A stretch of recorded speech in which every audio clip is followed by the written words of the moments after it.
Birinchi o'ringa chiqib olgan kasallik bu yurak qon tomir kasalligi. Buni asosiy sabablari nimada?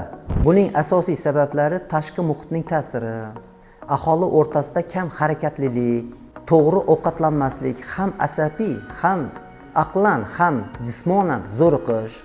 Bulardan tashqari chekish, spirtli ichimliklar juda ham ko'proq iste'mol qilish va shunga o'xshagan bir necha omillar sabab bo'ladi.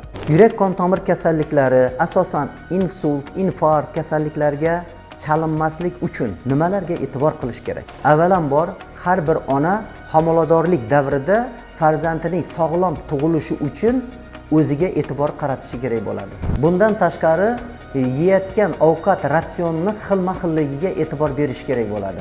Organizmda oqsillarni yetarli darajada bo'lishi, go'sht mahsulotlarini o'rniga baliq mahsulotlari, parranda mahsulotlarini, bundan tashqari dukakli mahsulotlar, sabzavot va mevalarni ko'paytirish lozim. Ayniqsa osh tuzini kamaytirish lozim.